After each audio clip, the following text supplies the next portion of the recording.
Hey, what's up? Good morning, everyone. Just me today, but we're doing an interview that I've wanted to do for an incredibly long time. We're speaking with Antonio García Martínez of the Pull Request newsletter. If you've heard of Antonio before, it's probably because you checked out his amazing book from 2016, Chaos Monkeys, Obscene Fortune and Random Failure in Silicon Valley.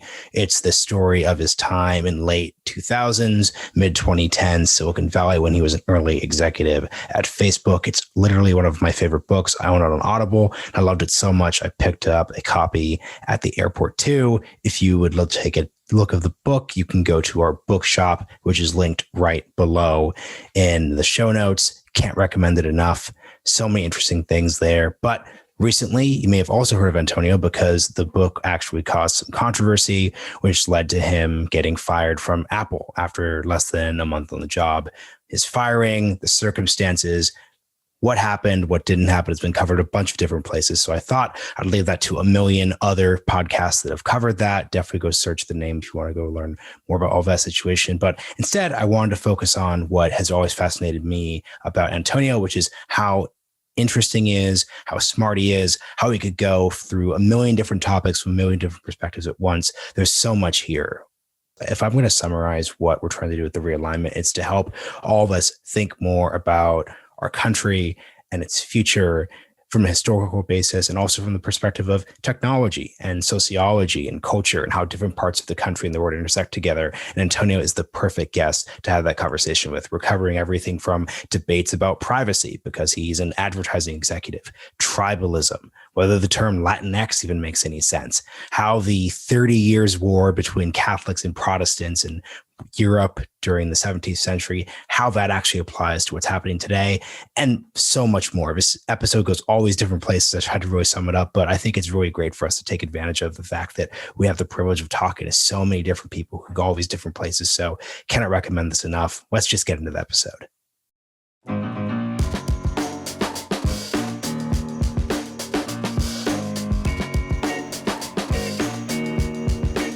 Okay. Antonio García Martínez, welcome to the Realignment. Thank you for having me on. I think I paid you the highest compliment a podcaster prepping for a show could pay when I was reading a bunch of your Substacks at the Pull Request, and I subscribed this afternoon because I read 6 of them. I really enjoyed it. Yeah, so I think that's a good place for us to start, everyone. We recommend books a lot. Obviously, you all need to read Chaos Monkeys, but I think the more pressing thing for everyone to do, because Antonio is newly employed as a Substack writer, is for people to go check out Pull Request and subscribe as well, too.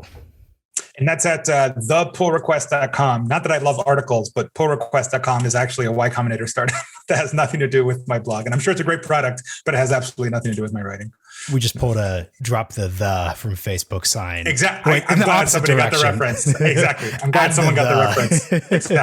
Exactly. No, so this is great because what I really appreciate around your writing ever since I read Chaos Monkeys is that you have a really useful way of thinking around the world, or thinking about the world and thinking about the different problems and history. So I think the best thing to do for our episode, because I think our audience is going to get a kick out of a lot of your ideas, is just kind of move around your different thoughts, different things you've really talked about. And the place where I've wanted to start for a while, ever since I actually read you in Wired a few years ago, is this idea that America's conflicts today can be explained by this idea that we're in a 30 years war, Protestants versus Catholics, religious war situation. For people who did not pay attention during AP Euro, can you explain the 30 years war, Gutenberg, printing press? Just give everyone the full rundown. Which is one of the many necessary delusions I think that technologists need these days. But I somehow can't remove, the son of the librarian who read widely as a child kind of viewpoint from it. And so getting to your, admittedly potentially a little bit recondite reference that I made to the 30 Years' War. So the thing here is in the late 15th century, right? This guy Gutenberg, who was actually forgotten by history for a long time and then kind of rediscovered later by German nationalists, invented this thing called, movable type. And in fact, it wasn't really even, or the printing press as it's commonly called. And it wasn't even one invention, it was actually several. He had to invent the paper, the inks, everything, actually. He really was a genius in many ways. And what that created was this flurry of sort of uncensored, unmoderated, I guess is the current au courant word for censorship, basically.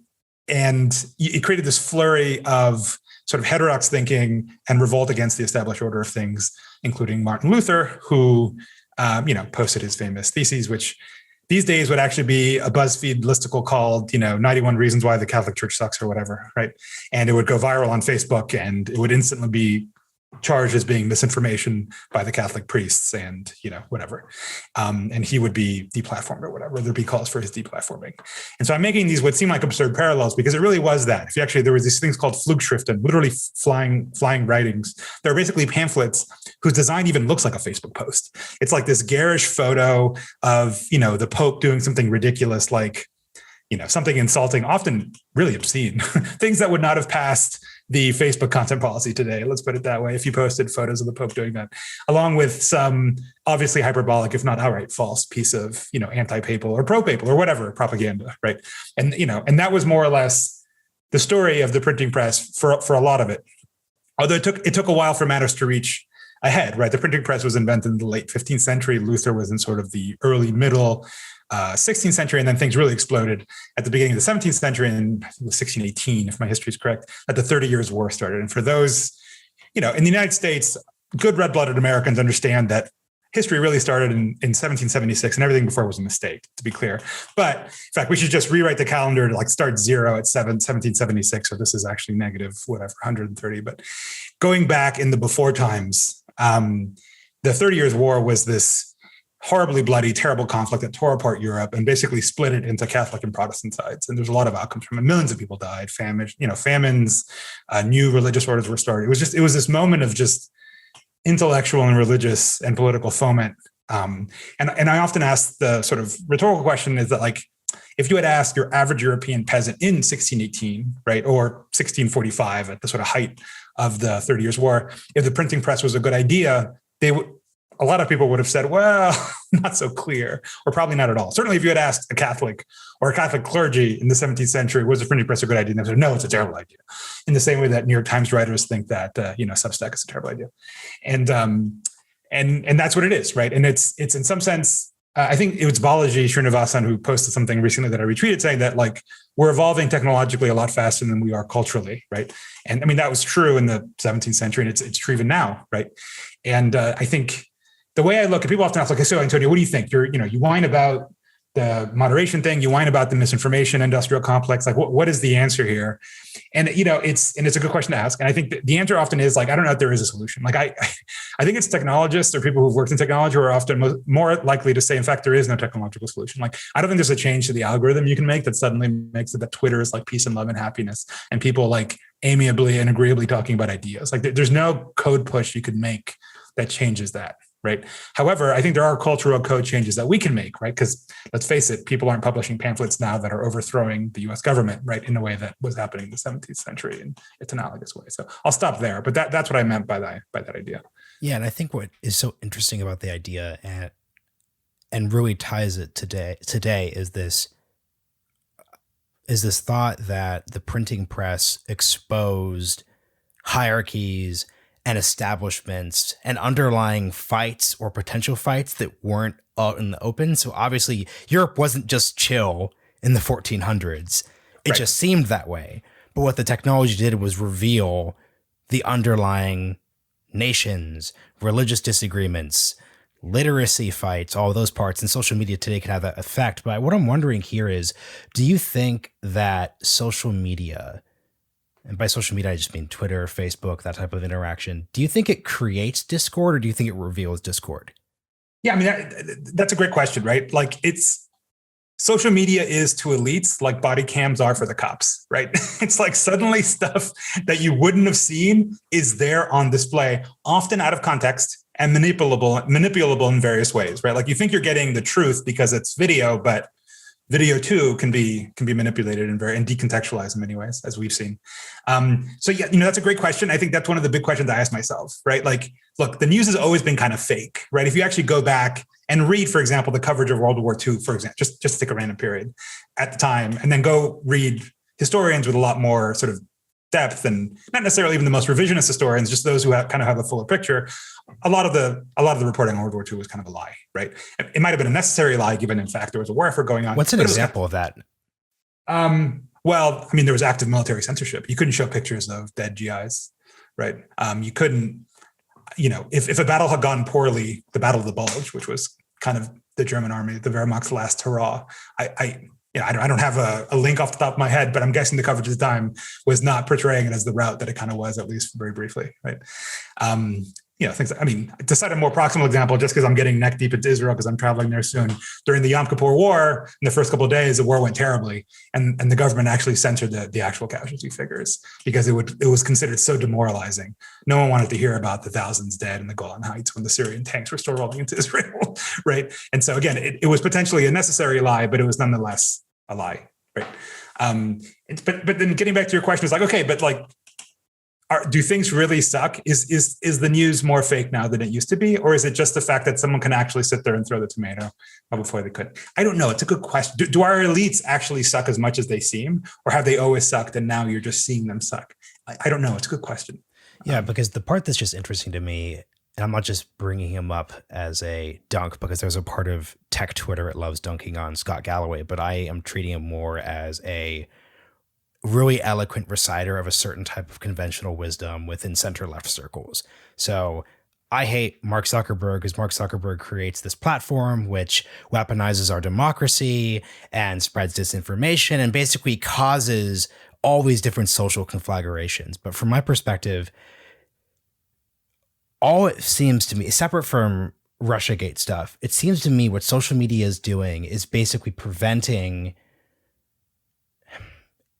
It's just the nichification of everything, right? It just prevents there being one or two or even three grand narratives that people are then forced into. And then the more you break those narratives up, the more niche you get, the less focused in you get, the harder it is to have a coherent story. And the lack of a coherent story leads to chaos. So I think that's what I think it would be.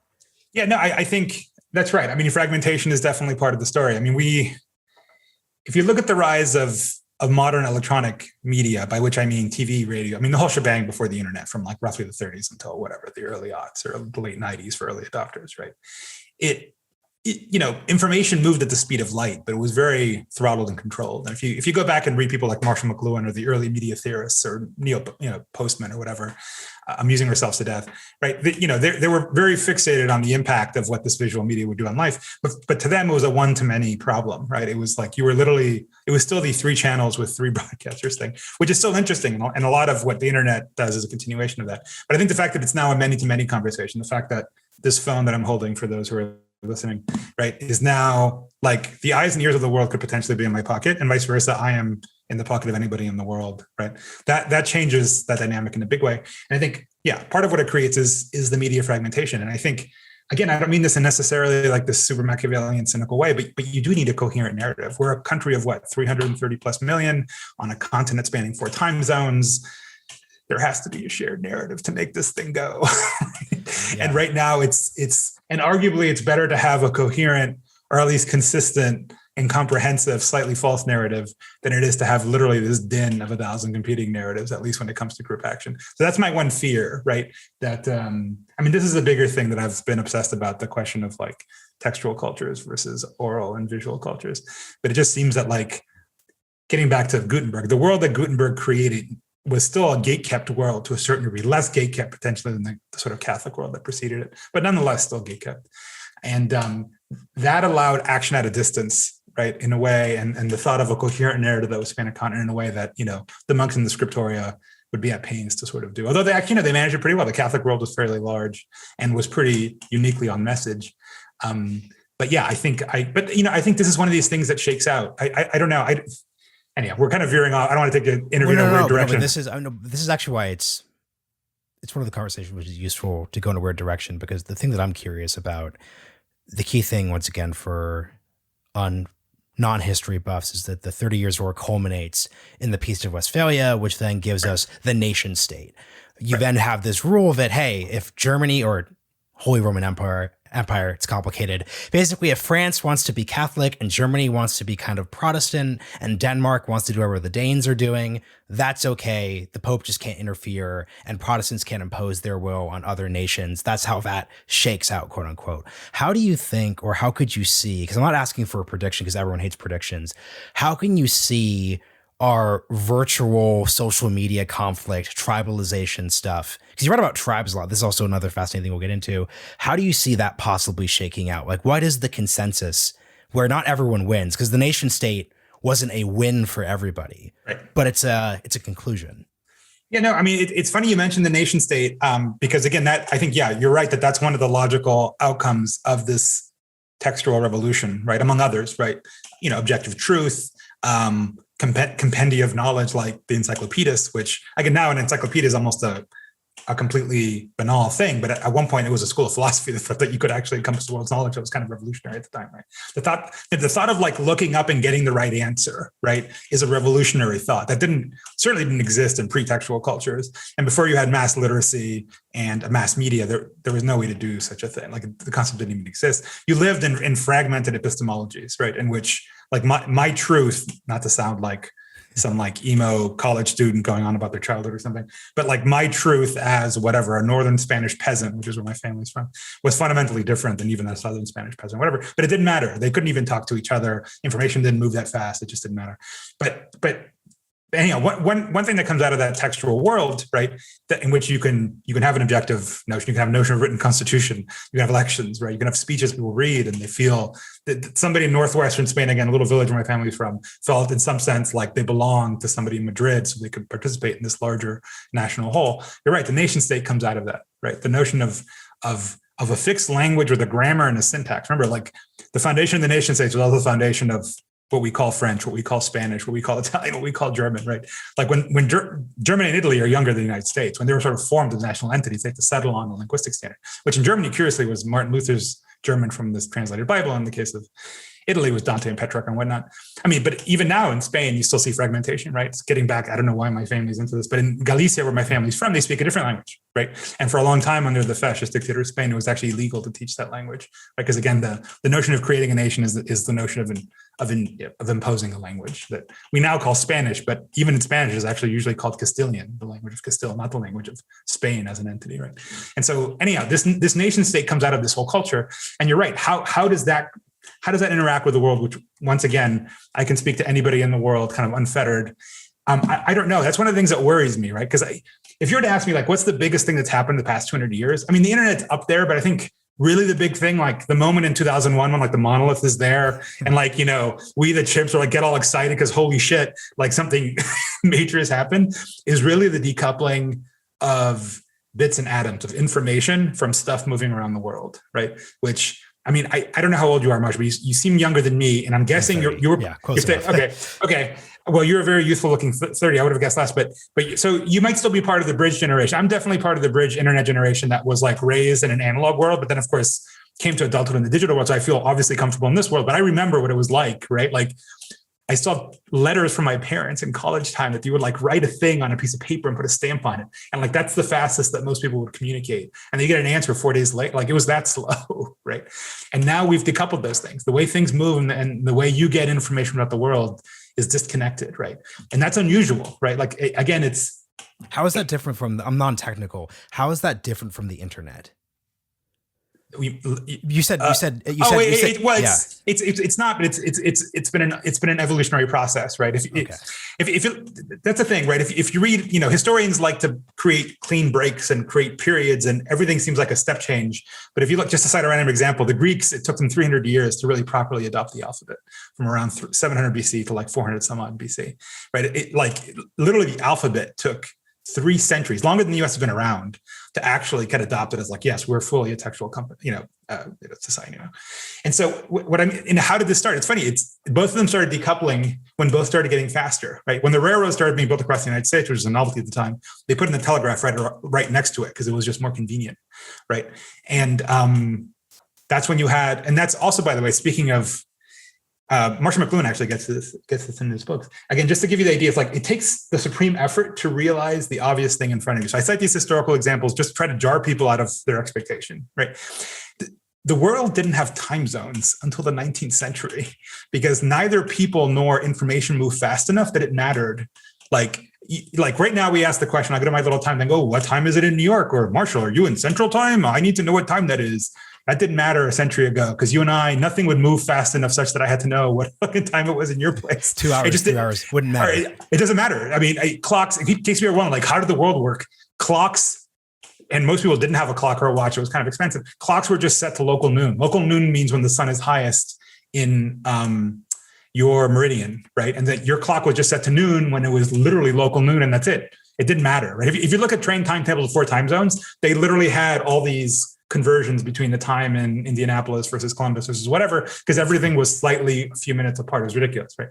So anyhow, just to give you an example, but that all started changing in the 19th century, and they ushered in time zones because of the railroad, right? Suddenly, you needed to know, like, we couldn't translate the time schedule to like literally every stop along the damn train tracks. You had to literally say, okay, we're going to take an arbitrary width of time, 15 degrees in the 360 degree thing, and call that a time zone. But there's no particular reason why you need that. You can divide it into how many ones in theory you wanted, right? But in any case, you did that because time and matter and information now move so fast. You needed to know that, right? And so that to me is when things start changing, because then you start having a consciousness of things away from you, right? Like again, it's hard. You have to really sit there and think about, or go into the woods in a cabin, disconnect from everything, which I've also done, to like truly understand what it was like to live back then, right? There's this great, totally overlooked book by a guy named Thomas Dzongitida, or I think I'm pronouncing it Dzong, however you pronounce it. It's kind of a silly name, but that's his name. It's called Mediated. And he cites the example that probably World War II was the first, like Pearl Harbor was the first time that this business of something violent, big, historical happening. The JFK assassination, actually. The JFK assassination, safely in the TV age, when there's like TVs in every window, like everyone's seen the photo of like Americans standing, looking at a TV in the window, like seeing that JFK died, and then crying or whatever, right? Because they were virtually experiencing kind of the trauma of seeing your political leader, assassinated in broad daylight, right? But nobody asked the question, where were you when you heard about Pearl Harbor? Where were you when you heard about the assassination of Franz Ferdinand? The media wasn't there for you to feel connected in a deep emotional way to some traumatic event that happened 6,000 miles away. Like humans didn't even think of the world that way, right? But starting roughly in the 50s, 60s, 70s, certainly now, suddenly our emotional lives, our intellectual lives, what we are as humans, our little brain space right here is suddenly completely disconnected from your physical proximity, and is completely, in this case, wedded to not a TV, which at the end of the day is still one to many, this little box right here, right? And I would say that changes everything. Your next question is like, well, how do you deal with that politically, right? That to me is the worry, right? Like, it's still the case that the world is divided into little colored squares called cities and states and countries and whatnot that actually define the values and laws and economies and all the rest of it that you physically live in, right? So until like the singularity happens and we're all just pure information on some hard drive somewhere, this disconnect between your physical environment and your intellectual and mental and emotional environment, in my mind, is extraordinarily problematic. And that to me is like, it's one of these seismic friction points, right? The mental, I know it sounds a little bit Gnostic, like the carnal versus the spiritual, but it is the physical versus the cognitive and their decoupling that I think, causes, a lot of the turmoil that we see around us. What's so interesting, the way you're articulating this, if I'm comparing bits and atoms, 19th century with the internet, it seems like your articulation, especially focusing on time zones, that's a centralizing feature. You're now tying Columbus and Cleveland. We're stretching the limits of my Midwestern geography, so I'll stop there. Columbus, yeah. Cleveland, and there's Toledo. I got 3. That's good enough. Together into a more unified polity. Once again, you have the shared experience. Actually, JFK is such a great example because that is a unifying moment in the sense that not even from a patriotism perspective, but everyone experiences that same moment together the same way. But with the internet, going from chat forums or chat, or just even a room back in the 1990s to today with various different social media segments, that is a experience or technology that pushes people away from something centralized. So I'm just curious, what do you think about the whole debate around whether centralization is good? You don't really hear many people advocating for centralization, but you see a lot of people, especially on Twitter, advocating for decentralization. They tend to be people who are into crypto. How do you think about that debate? Yeah. I mean, now we're safely venturing into Balaji land, right? So Balaji, and I'm not using him as a punching bag. I mean, I consider him a friend and we chat and stuff. So I'm not hostile to his ideas, but although he's often very strident in expressing them, but his idea, just to sort of recapitulate what he's saying, and I don't consider myself a crypto expert, so I'm guessing there's crypto people who might take issue with the very basic explanation, but his take on not just what's called DeFi, decentralized finance, or decentralized everything, right? The notion that there is a central bank or a central banking system or a central government, right? A lot of this analog world, again, which is tied to these colored squares on the map called the state of California or the United States of America, or whatever, right? That if we get rid of that and virtualize a lot of those services, right, via the blockchain or whatever, then we can escape the trap, right? We don't like everyone in California who, like, if you believe in the sort of cold civil war theory of American politics right now, where like everyone, like we should just like schedule some sort of divorce. Not that you could, of course, because it's not really blue states and red states. It's really almost down to the zip code, right? So there's no way you could actually disentangle this. But if you believe that that's an inevitable result, well, one way around it would be to have everyone in the respective little color bucket just belong to a different decentralized community, and that's it, right? Like they don't have to get along anymore. You can pick your little island. We're almost like in Second Life or some other virtualized form, or Grand Theft Auto, or whatever, some other sort of immersive game in which we all just, life becomes like Minecraft effectively, but in its fullest realization. So anyhow, that in very broad brushstrokes, that's the argument. I mean, I think it's very neat and elegant. It certainly seems to solve the problem, right? At least in theory, but it's still the case that like someone needs to like fix the toilet when it's broken, or if the supply chains are screwed up, then like someone needs to fix it. Or I hate to raise the specter because it's kind of a whatever, but like the barbarians or whatever who aren't like signed on to the decentralization paradigm, like who's going to form the perimeter and like get them the hell out of Taiwan there? I don't think the CCP is particularly signed on to right, exactly. this thesis. Or somebody in this camp buys some enormous piece of land in Nevada or something and forms their own autonomous little unit in it. Well, A, the state of Nevada may not smile on that depending on what you actually do, right? And then two, even if they do, it's still going to be problematic. You're still tied to a piece of land, even if even if the scope of control is way more granular than the state of Nevada or the United States of America. So I just find it, I don't know, again, until we actually really virtualize like our lives, like my brain, my consciousness is running on silicon. I don't understand how this is going to work, but maybe I'm looking at it in a two binary fashion. And there is some set point between now and the singularity that could actually be a steady state. I'm not sure. Well, the thing is, this is why everyone across these various debates is obsessed with the printing press example, because we've had Balaji on the podcast a couple of times, and did you? I both agree and disagree with what he's saying, but I think the Balaji position would basically be just in the same way that the Catholic Church over a centuries long time scale was not resistant to the technological advances caused by the printing press. There's nothing, once people can read, you can't enforce Latin Mass in the same way. Once people can read, you can't do this, and that. So to what degree although just to add to that for a second, a bit of the history. So the Catholic Church resisted it for a long time, and then they started their own printing press. And in fact, our current, I don't know if you're familiar with the etymology of the word propaganda. It actually comes from the Catholic office that ran the presses. It was called the I forget the exact Latin, but it's the office for the propagation. Propaganda means propagation, the propagation of the faith. And so they decided after they fought Facebook, they started a Facebook page effectively and started running like counter narrative against the Lutheran narrative. And so even the Catholic Church didn't just sit there, right? I mean, they still exist. They've still got over 1 billion users, right? They still have over 1 billion MAUs. Christianity is still the largest religion in the world. And so they adapted as well, right? So anyhow, sorry to interrupt you. You were finishing. No. So here's this builds from that then. To what degree do you think the state is resistant to technology? Sorry, once again, let me put it more precisely. To what degree is the state resistant to the implications of the internet, the blockchain, decentralization, et cetera, et cetera, et cetera?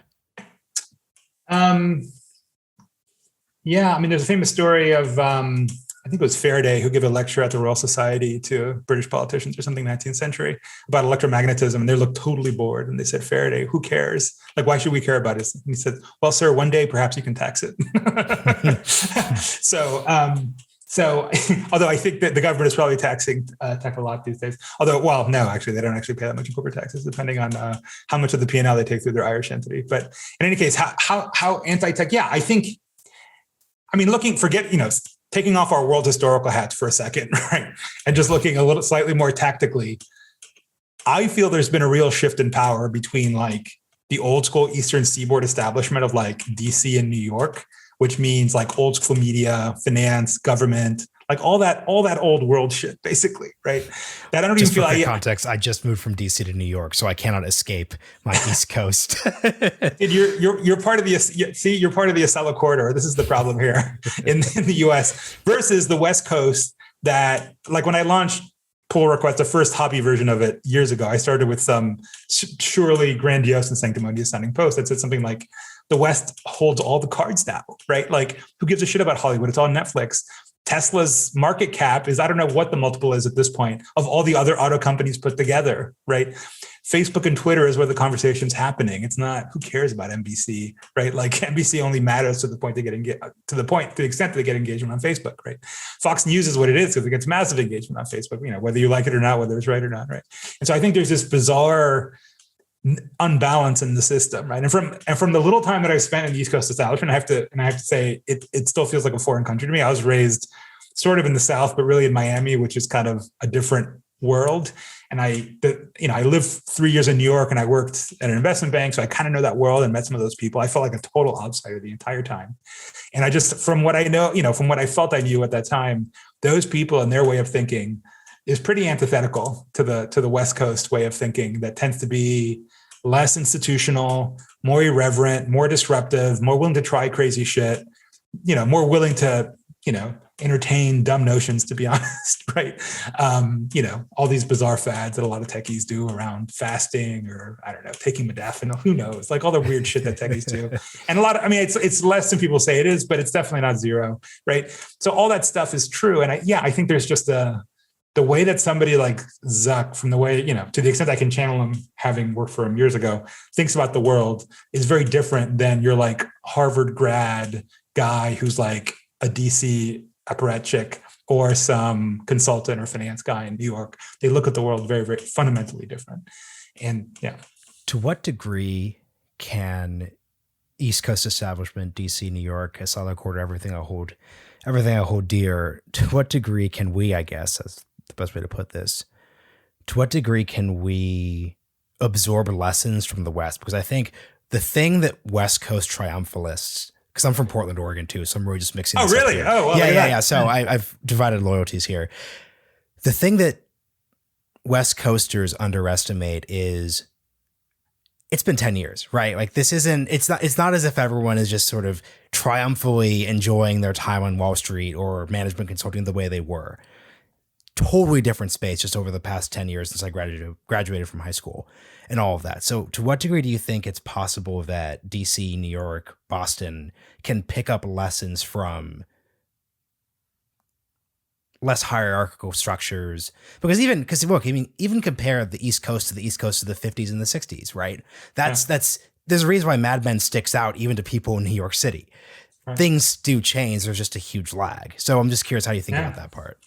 Yeah, I mean, maybe the frog has been boiled a little bit and we're just not noticing it because we're in it, right? And like, if you were to compare New York now to 10 years ago, you would think, oh my God, right? I'm sure like Facebook was openly mocked and joked about 10 years ago. And I mean, I remember it being talked about when I was in a Wall Street trading floor and everyone thought it was a joke, right? I remember somebody left for Facebook and they're like, what the fuck, this is so stupid. And I'm sure that guy made way more money than anybody did on the trading desk, right? And I'm guessing that perception has changed. So yeah, maybe there's change there, but it's still a go West young man sort of country where people go to the West I think it's changing slightly. Like I think tech has gotten to the point where like it is now the first stop in the Ivy League elite pipeline in a way that certainly wasn't 10 years ago, certainly not when I joined tech, right? But still, I don't know, things still just seem wilder and freer out here. California is weird though, right? In that, I mean, and it's true if you look at the settlement of the West. California developed a lot faster, even though it's further west, right? Like you think of things having gone west, but actually no, California. There's this great book called 2 Years Before the Mast that's about speaking of people from the East going west.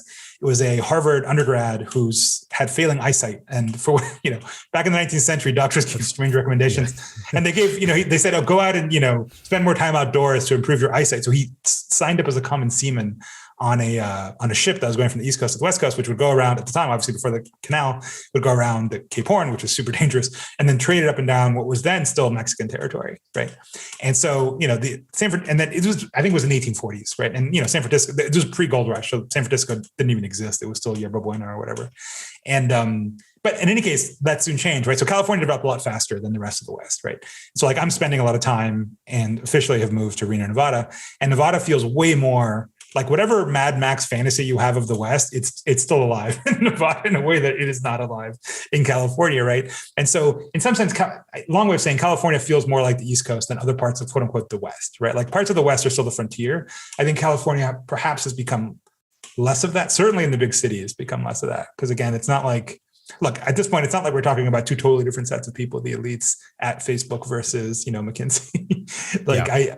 So I know a lot of SF to DC, DC to SF people. So that's that part. And I have to ask you the obvious question. What is your quick take on is San Francisco over? Obviously, depending on how much people in the audience are on Twitter, there's obviously a high degree. I never know. You know what I mean? Like it's hard from the outside because by one version of Twitter, Miami's the sickest thing ever. New York looks pretty cool this week. Let's light this up, Marshall. Let's bring on the totally controversial takes that's going to make this blow up with 10,000 likes. SF is over. New York bagels suck, and Miami is the future, or whatever.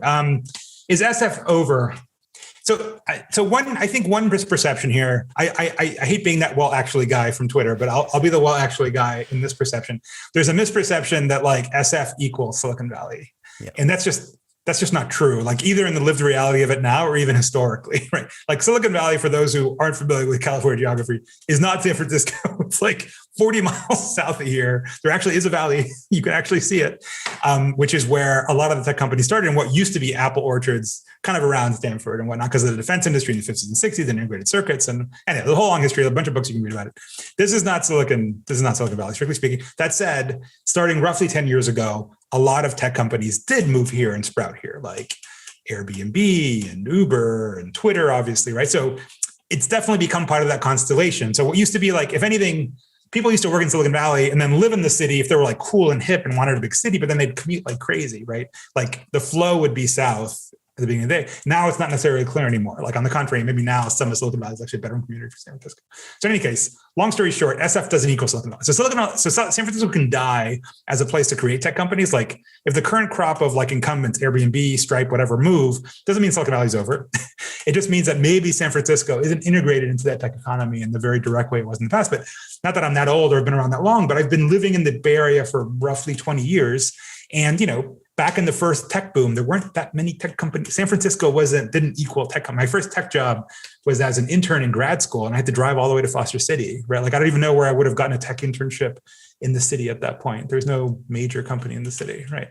And so I think San Francisco faces lots of headwinds. I think lots of people are thinking of leaving. The crime is through the roof. It's too damn expensive, et cetera, et cetera. But that doesn't mean Silicon Valley tech's going to go away. It's just not going to happen within the 7 by 7 mile thing that's called San Francisco. Right? It's funny. We have the 2 Wall Street Journal reporters who authored an upcoming book on WeWork coming on the show next week. And I remember I was in a Clubhouse room with you and someone referred to WeWork as a Silicon Valley company, and you very aggressively were like, no, that was New York. People in SV didn't invest. So I just, as I'm prepping for that show right now, I think of you whenever I think of just this idea of like what actually is quote unquote Silicon Valley, what actually is technology. It's just a funny bit that comes out. Well, it's a good question. I mean, no. And the other thing that also I go into a frothing rage about is like Theranos, right? We've all forgotten or partially forgotten. Speaking of Wall Street Journal reporters, John Carreyrou, who did amazing reporting actually and kind of burst a bubble, this thing Bad Blood on Theranos, which was apparently a fraud. And they were actually based in Silicon Valley, but almost the entire cap table was actually non-Silicon Valley money. Like every Silicon Valley VC, almost every Silicon Valley VC, with the exception of, I think, Perkins, like passed on the deal. Like nobody in Silicon Valley funded that company. They just happened to be here.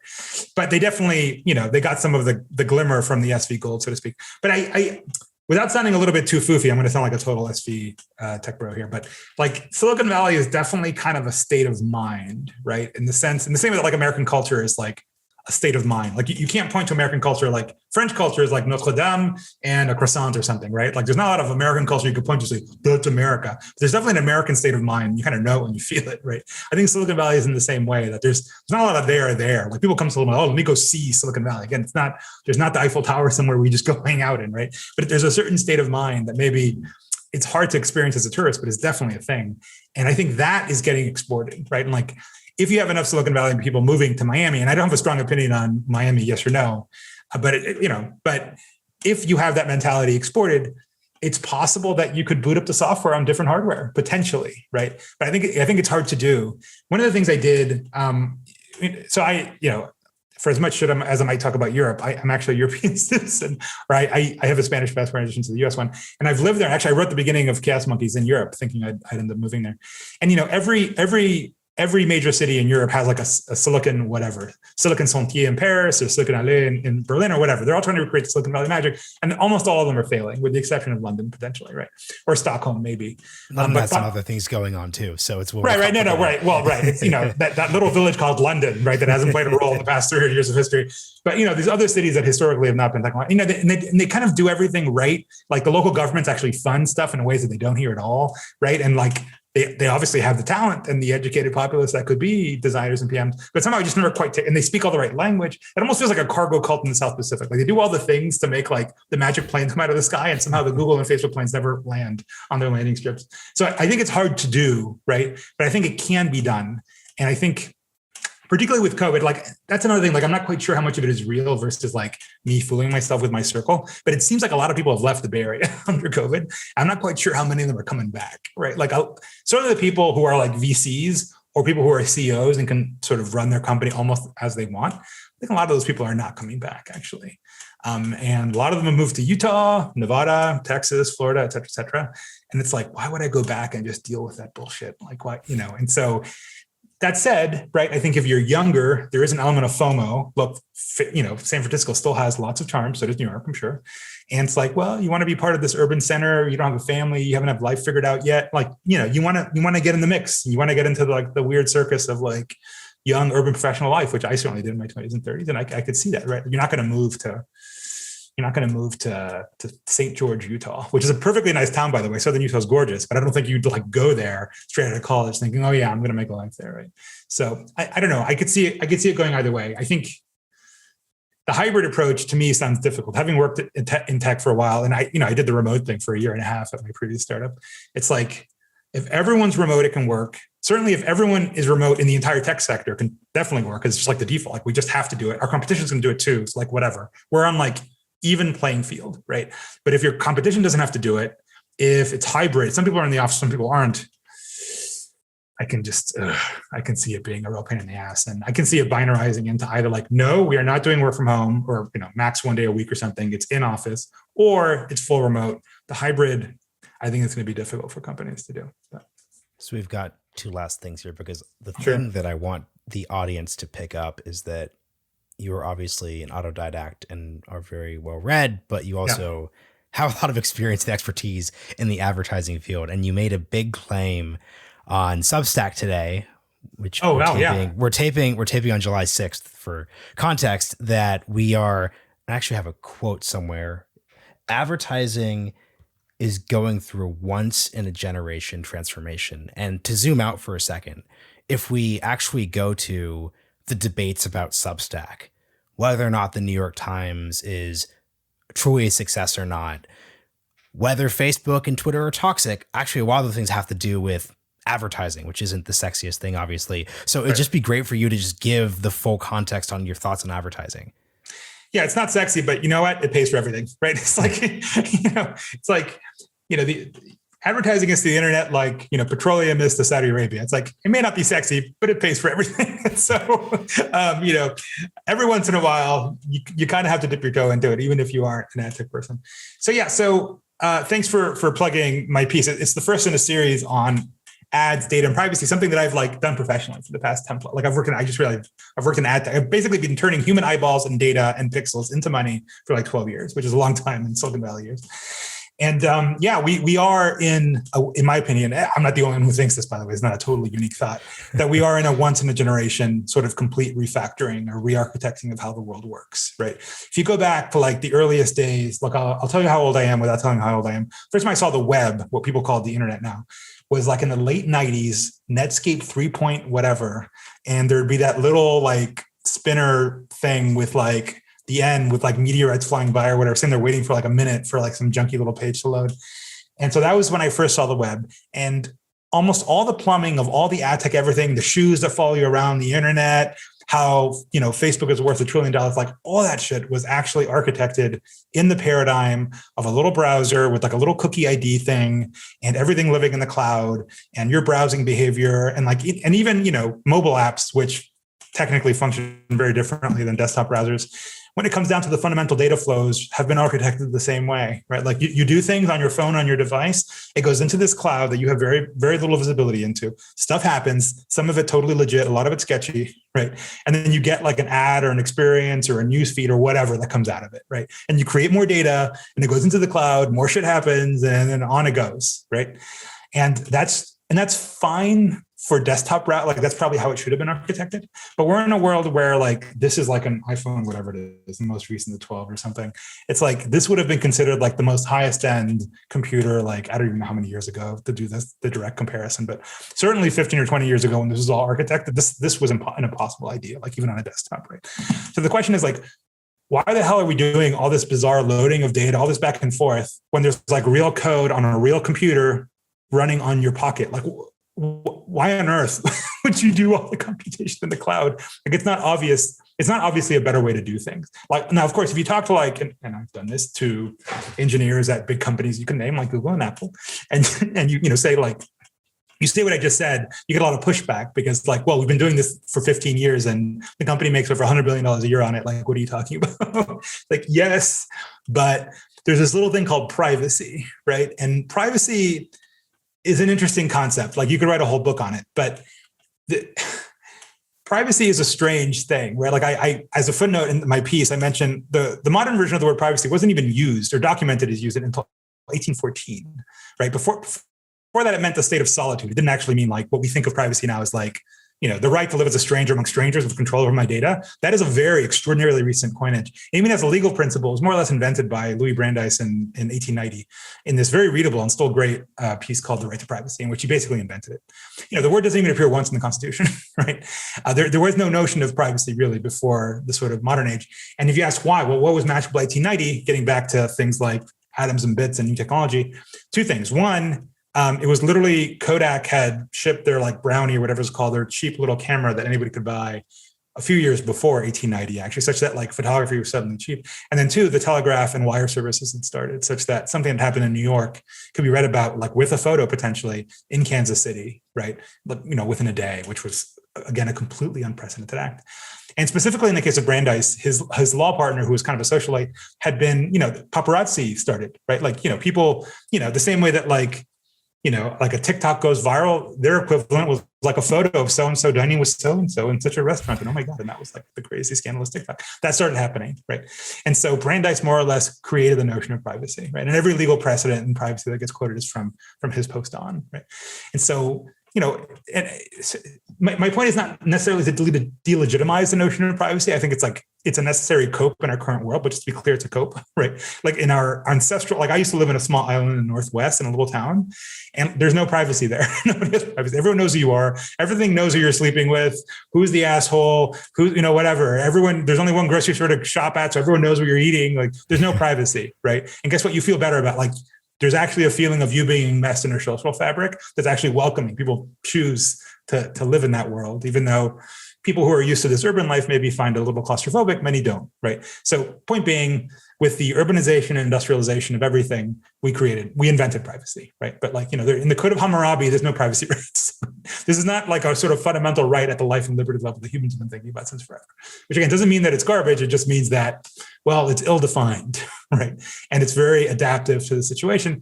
And so I think the notion of how humans think about their privacy is changing in big ways, right? Like, and in ways that, frankly, a lot of the privacy advocates, I think, don't quite understand. Like, the reality is that Facebook's usage hasn't gone down despite all of its little privacy scandals. Like, maybe it's gone down slightly just because people don't use Facebook that much anymore. They use Instagram or WhatsApp or whatever, right? Like, the industry is changing. But, if you actually plotted like Facebook's usage graph all throughout these various privacy scandals, and back when I was a bigger troll, I used to post this just to fucking, just to troll like the New York Times people, you would see no bump whatsoever. Like, where's the privacy scandal? According to Facebook, nobody, in terms of what they're actually doing, nobody actually cared, right? Now, it's not totally true. It doesn't mean they're indifferent, right? I think there's this scholar at Stanford, is it Helene? Her last name is Nissenbaum, and she has this notion of contextual privacy. The idea being that most humans think about privacy in a contextual way. Like, you go to the doctor, right? You get treated, you get looked at. Obviously, you generate health data, right? Some of it could even be digital data, right? And you compromise your privacy for the sake of like your doctor helping you. And if the doctor said, you know what, there's this radiologist in some other X, Y, and Z place, I want to send him images so we can look at them so you can get better care. I think 99% of humans would say, well, yeah, fuck yeah, whatever. Like, whatever it takes to make you understand what's going on better, of course. Now, if the doctor said, oh, by the way, I'm going to sell your data, to a pharmaceutical company so that they can target you for, cardiac pills because I know you're going to have a heart attack. You'd be like, no, right? And so that's the thing. So privacy is not an absolute, all this is, privacy is an absolute human right. No, it isn't. Sorry. Even the rights enshrined in the Constitution are not absolute. We don't have absolute free speech in this country, right? There's restrictions around it, right? And and I think most humans would agree to compromise for their privacy in exchange for things like convenience, a feeling of community, right? Like living in a small town, or you've got your free things. Right, it's not just convenience, it's like free. That's basically what we think of as free, is us exchanging. Well, there's also that. Yeah. For that. Yeah. I mean, that makes people feel a little queasy, but yeah, that's right. I mean, you're getting, Facebook is expensive to run. People don't realize it, but it's like Facebook, well, it used to be at least, is like a quarter of the third of the internet in most countries where it's viral, right? That's expensive, right? It's not free. And so that said, people reply like, well, I'd be willing to pay for it. Maybe people would. The thing is, when you've got network effects, it's hard to charge for things because everyone has to be on the network for it to have value, right? And so you basically have to make it free. And so in viral situations where there are network effects, I can't think of a consumer app with strong network effects that actually charges for its service. It doesn't exist, basically, as far as I can tell. If one of your listeners finds a counterexample I haven't thought about, I'd love to hear about it, but I don't know of one. And so, yeah, privacy is a malleable entity. Like, again, it's a right worth respecting. You have to build around it, but it's not an absolute right. And getting back to your ad thing, what's going on with privacy? Well, I mean, just to say it out loud, the Europeans have jumped into the game, right? And legislated with GDPR. California has a thing called CCPA, which is similar, not exactly the same, but it's roughly similar, in which it grants users a lot of control they probably don't want. Right? For example, raise your hand if you would love a button that just opts into every bullshit little pop-up and every website you go to that constantly says, we've got cookies, whatever. Has anyone in the history of the world ever said no to any of those? That, oh, well, I was going to go to that website, but you know what? I read their policy and like, no, I'm just not going to read it. Of course not. Everyone says yes, it's dumb, right? So yes, you get a measure of control, but guess what? Control isn't that great necessarily. And I think most of us would sign up for just clicking yes all the time because who cares, right? But like it or not, GDPR is what GDPR is. And even though the EU is a relatively small market, it's not tiny. And so it can sort of regulate the world that way. And even if it doesn't, right, CCPA regulates California and all these companies are in California. So one way or the other, they're kind of stuck. And so you have to build systems in a different way.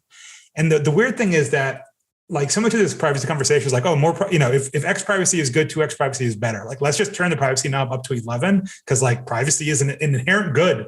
All privacy all the fucking time. It's like, well, actually, the privacy knob is actually a trade-off. And on the other side of the privacy knob is competition, right? Because if you make it such that, and I can't, without a whiteboard, I can't wave my arms fast enough to actually illustrate this. But, the way it works is, if you really want to give users control of their privacy on something like a mobile device, given the way things are architected, then the person who controls the mobile device in some sense has to control that data, right? There has to be a central source of trust, whether it be Google or Apple in the case of my iPhone, whatever, or a competitor, whatever. There's third-party OEMs who make Android devices. They sort of have to control the data, right? Which again is maybe better because companies like Google and Apple have a direct relationship with you and they care about you as a business. So they're not going to like obviously screw you over because like it's just not worth it to screw over once for $1,000 phone, right? Like they're going to kind of respect your views. Not that they're totally cynical either. I mean, I'm sure Tim Cook legitimately believes in what he says about privacy. He probably does, right? Which is great.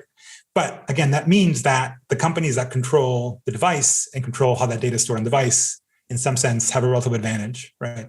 And so there's a whole world that most people don't think about that I've lived in for the past 12 years of third-party companies that take data and in various ways, try to monetize it or help the advertising and monetization process, right?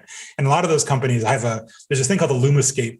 Luma is a boutique investment bank that does a lot of ad tech stuff. And they always have this updated, like, it's just like this board, like this, it makes your eyes bleed. It is like this board of like little logos of all the logos of all the companies in the ad tech space and how they sit, it's like literally the money on one side and the eyeballs on the other and how the two cross, right? And like every little box along the way where the data or the money stops, right? That whole world, right, doesn't play in a world in which your privacy is kind of maintained by one player, in which it lives on your device, which again, it's good for user privacy. Like it's legitimately better for the user. It's not necessarily good for the ecosystem. Maybe the user doesn't care. Okay. But the FTC does, right? Or governments in general, to some degree or another, have some level of antitrust scrutiny, such as like, well, hold on. Are you telling me that like Google's going to hold all the cards on all of Android, which is 85% of the handset market in the entire world? Well, I mean, potentially, yes, if things are architected certain ways. And so anyhow, that's the trade-off that I don't directly address it in today's post, but by the time that whoever is probably watching this, hopefully the next post will come out, which I address some of the sort of competition concerns around where a lot of this privacy stuff is going. And for the last question, because I think this is the piece that people are certainly going to enjoy the most, I think it's on November 12th. So it was Latino explaining the election. And I went to a Spanish immersion school. So like Latinx is actually very difficult to pronounce for me. I said Latinx for so long. And it was funny discovering that. But basically, I think that piece is just so useful because I think, and you're not the only person who's pointing this out, but if you just take the ideas in that piece and then say, given this, who's going to win the 2020 Democratic primary? Oh my God. Who is going to win the New York City mayoral primary? Once again, within the Democratic Party. This is a very center-left to progressive conversation. It's just a really useful summation of all those ideas. So I think it'd just be useful for you to just give a quick pitch for the piece, and then that would be a good place to take out. Yeah, that piece went super viral. I don't even know how to pronounce this word yet. Do you know how, I'm like, no joke, do you know how to pronounce it? I don't even know how to pronounce it. It's just Latinx. Like it's Latinx. It's actually, it's beyond parody Anglo. It's literally just that. Yeah. Right. And for those who aren't Spanish speakers, the NX phoneme doesn't exist in Spanish. So they've picked a word that can't be pronounced in the language of the culture it purports to represent, right? It would like literally be picking an unpronounceable word for, I don't know what, Chinese Americans or something, right? Yeah. It's like literally like, for the longest time, I also pronounce it Latinx. I guess it's Latinx. Okay. So yeah, the piece is called Latin Explaining the Election. I think I was making a joke on like Explainer or something. And the issue there, so I was, my parents were Cuban exiles. So my grandparents were Spanish immigrants to Cuba. Communists came, fled to the United States. I was born in the United States, but raised in Miami, which is kind of this weird little Cuban Miami bubble.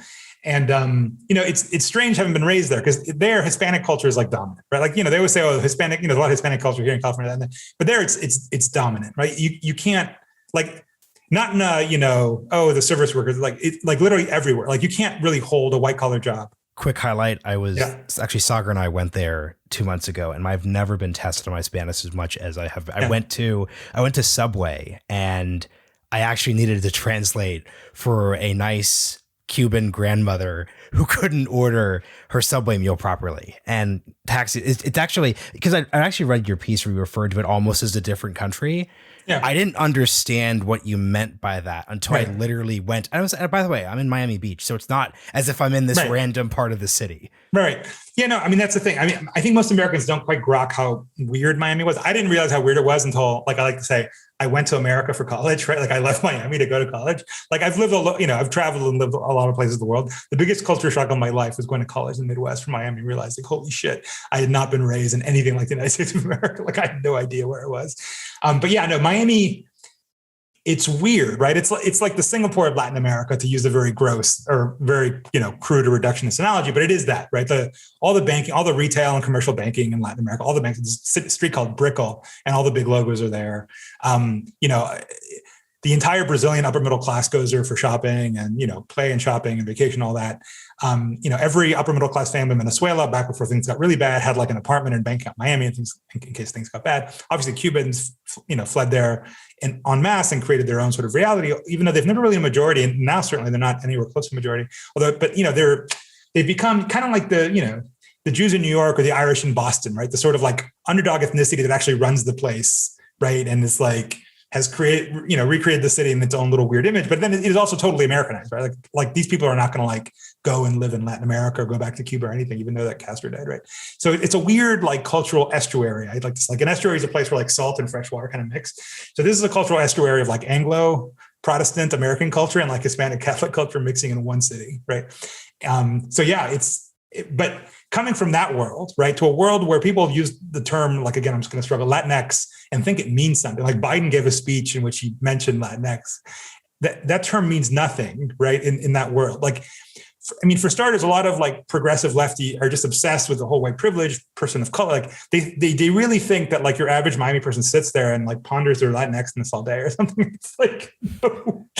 Like the relationship of these minorities to like whatever you consider to be the white centroid of American life is not the dominant relationship in their life, right? Like it's really much more. I had a more recent piece called the bus says Belen, which is kind of, I use the metaphor of like the childhood bus that I was on as like a metaphor for what it's like actually being in one of these ethnic tribes that get some level of like cultural or political momentum inside a country, and then, or inside this country. And then you live in kind of your own little tribe, right? And like the primary way you look at the world is like, are they in the tribe? Are they on the bus or are they off the bus, right? And like the mainstream world, sure, it exists in this abstract way, but it's not really a subject of concern in any world, particularly in Miami, where like there's so much momentum that, again, you can just not see it, right, when you're sitting inside Miami. And so that's the thing that like, I don't know. I'm very skeptical of terms like Latinx. For starters, they're inaccurate, right? Like your Tejano Mexican guy on the border region of Mexico has very little, if anything, in common with your Cuban guy, who has nothing in common with your New York, Puerto Rican guy. And there's no judgment or anything there. It's just, they're just different cultures that only seem similar from the outside world, right? The notion of a Latino vote, what does that even mean, right? Because if you talk to the Cuban grandma who wasn't ordering at Subway and got her political opinions, they'd be very different than somebody who also has the last name García somewhere else.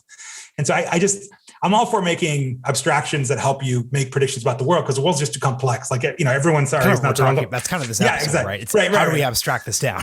Right. Like everyone isn't some beautiful little snowflake. Like I'm sure 90% of my decisions could be like figured out by some linear model with like 6 factors and that's it. Right. But the question is like, well, should the Latino or the Latinx, bit be a categorical feature in that little, linear regression model?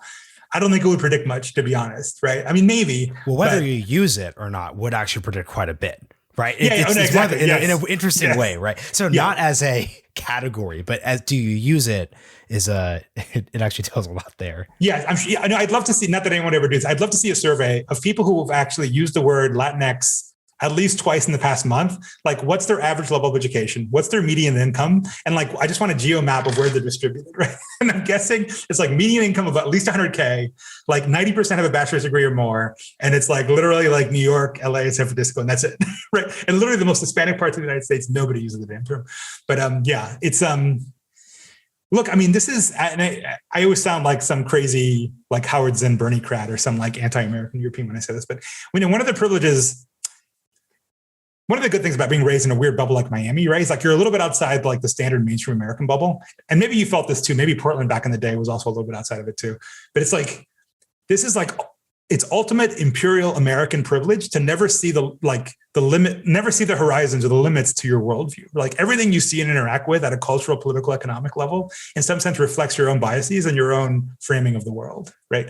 And so Biden and his entire voting base can watch him use the term Latinx, and it doesn't seem laughably absurd to them, right? Because in some sense, they just never bump up against the little cultural memes that say, this is dumb, this is dumb, this is dumb, right? And it's the same way, like I was looking at somebody trying to frame the Israeli-Palestine conflict as part of the whole, colonial white America's POC. racial It's history. It's like, dude, like, it's like, and it's just like, to a man with a hammer sort of thing. Everything looks Quick like a nail. story, you'll appreciate this.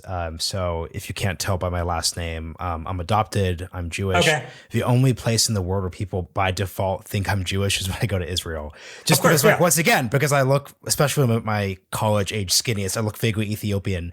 So it's once again, that dynamic there means you cannot just transpose for good or for ill. Obviously, there's all sorts of controversies of Ethiopian Jews, blah, nothing simple. But I think that anecdote right there demonstrates that you cannot just impose Jim Crow era American policy and racism debates onto Israel today. No, it's funny. I was wondering where the Kozlov thing's like. It sounded vaguely Jew to me, and it's like, yeah. And it's funny, and you mentioned the Israel thing. It's funny because I think one of the other misconceptions about it, which gets to the thing I just said, right, which is like people think Israel's like a white country, right? Because they identify it with the West, right? But if you actually, I assume you've been to Israel at some point, right? Yeah. Well, you just said you've been to Israel, right? It's like, it's not at all like, and this is like 10, 15 years ago. It's probably even less the case now. You go to Tel Aviv, it felt to me like a Latin American city, right? Like there's a mix of everything. It's a weird mix of Miami and New York. That was the feeling I had when I went. Yeah. Tel Aviv feels a lot like Miami, actually. The beach culture, everything was built kind of 70s and kind of a, shitty way. Everyone's loud and in your face. Everyone's walking around half naked during the hot summer. Like it has a very Miami vibe to it, but it doesn't exactly scream, white Northern European, culture. At least it didn't to me.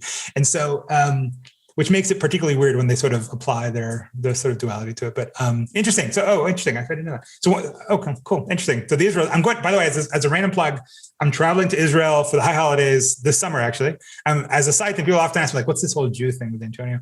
So I am converting to Judaism because I've got Jewish kids. It's a whole long story. I don't want to make this podcast drag on. Oh, yeah. Well, I guess, the first two kids are mentioned, although the Jewy thing isn't mentioned that much. But anyhow, I'm going to Israel for the high holidays in September. So that should, assuming they let me in, because this whole COVID, the Delta variant is actually hitting them pretty hard. It turns out they might keep the border shut down, but at least hopefully I'll get there by this summer. So. And we're all expecting a nuanced and useful post. And before we go, I just want to, because we just pissed off half of the audience with the discussion of Israel and with the Latinx dunking. The point that I'm trying to make here is that people can say whatever they want. That's not the beef I have with it. It's just that when people use these frameworks of history and culture and language to try to understand the world in ways that don't actually tell you anything.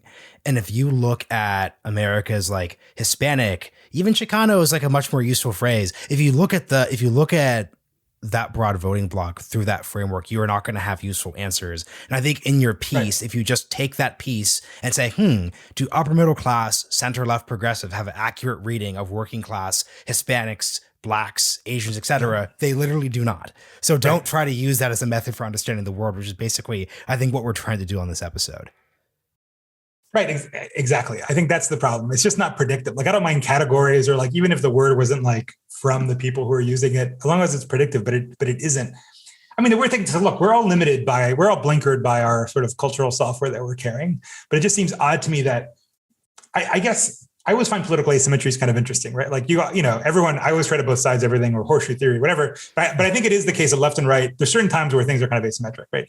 And, the fact that the left obviously is kind of overtly pro-diversity, pro-tolerance, pro-listening to, minorities or whatever. But like, it's like, okay, well then stop using the term Latinx and like, read some Miami Cuban actually talking about their personal experience, like, my post, for example, or someone in the Texas border counties that flipped for Trump in last election or whatever. Right. But like, and then things like, oh, but I did. It's like, well, yeah, but you listened to somebody who went to Yale, right? And like, okay. So thank you so much for, once again, I'm treading very lightly here, but a dynamic that just is very frustrating to me, and this is the biggest critique of the East Coast. There's plenty of bigger critiques of the East Coast establishment, the Iraq War, et cetera, et cetera, et cetera. But a beef I have with the East Coast establishment is how, especially in the Ivy, let's just say top 25 schools in the country dynamic, it is, I'm trying to find the right word for this, but it just subsumes everything. So it takes a Caribbean immigrant who's Black, or an African immigrant who's Black, or an African American descendant of slaves, and it just imposes them into that exact model. So for example, the only Latino people I know who say Latinx are people who went to top tier universities. That's right. Who were from that Texas county, were from Miami, understood that if you want to get the job at Goldman Sachs, there's language that you use. And it's just the subsuming part of it that I think in many ways is directly contradictory and uncomfortable if your point about there being a progressive or liberal instinct to listen, to have diversity. And it's right. just this, it's liberal imperialism isn't the right way to put it, but there's something, I don't know what it is. Yeah, no, that's exactly right. Right. It's like it's this, I mean, there's definitely credentialism way more on the East Coast, right? Like that's one thing I really didn't like about in New York. Like everyone had gone to Harvard or some school. I see a lot of people from Stanford at in the tech space.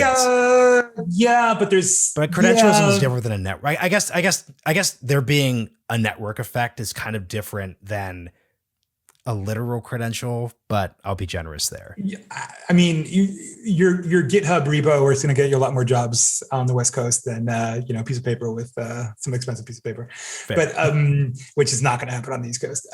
But yeah, I think the weird thing is if they parse the external world, it's because they were in their like Latino studies, the one seminar they took or whatever at Yale, taught by someone who maybe has an interesting academic point of view. Maybe they're just careerists who made a career out of being like the professional Latino in the room, which, not to be too dismissive about it, it's kind of what they're being, right? To a whole elite class of Americans who, let's face it, are not diverse at all. If you actually look at like the average family income of a lot of these people, they come from a very narrow set of American families in the United States. It's not, Cuban exile kids whose parents came with nothing, right, and walked through the Cuban Refugee Center in Miami, or it's not people from like hard scrabble border towns in Texas, right? Like those aren't the people you're sort of rubbing shoulders with, right? I hate to break it to you, right? It's either people who've made a career for themselves, kind of parsing that for that elite world in ways that make sense inside that academic reward system, or it's people who don't come from that world at all, right? Who just, who sort of masquerade as that to some degree, but aren't really from that. And so I can see how it would be difficult if you really come from like the Northeastern Yankee, like Ivy League world to understand the Latino mindset. Like what exposure would you have had to it? None, right? But it's just weird that, I mean, it's kind of a red state, blue state thing, because I do spend time in red states. I was raised in one kind of. It's weird to have all these elite people who are like hyper focused on tolerance and diversity. And within those elite redoubts, there's like none, right? Like all this super focus on diversity and whatnot, like in Silicon Valley, for example, Facebook or Apple or any other places that I've worked at, right? And it's like some of these diverse places, at least in terms of educational and socioeconomic background. Often ethnically it is, and there's a lot of Asians there and stuff, right? But in terms of like that elite crew, it's not like Miami, right? Where like I was raised being able to distinguish between 10 different types of Latin American Spanish, because it was Colombians and Venezuelans and Cubans and whatnot, like, and then Haitian. There was just this ethnic and cultural ferment, right? That was kind of broad and truly diverse, right? And you go to these places that are hyper focused on it, and it's like the most white bread places I've ever been in my entire life. And so it's just, which, I mean, it's not necessarily a bad thing, right? Like maybe they're reacting to their own white breadness and saying, oh, well, we need to be more accepting. But then it's like, oh, let's just hire more Stanford grads. And I'm not sure you're really amping up the diversity score with Stanford grads. But maybe we've gone slightly off topic here, Marshall. No, that's okay. This has been building for a while, and it takes a very specific guest to have this conversation. And you were the person who the dial fell on. So, Antonio, thank you so much for joining. Where can everyone find you? I spend way too much time on Twitter at Antonio GM. And then also the Substack is the pull request, PULL request.com is also another good place to find me. Add the. Yes. Otherwise you're going to go to a software development tool company, which I'm sure it's a great product, but it's not what you're looking for. No. Thanks for coming. Sure. Thanks.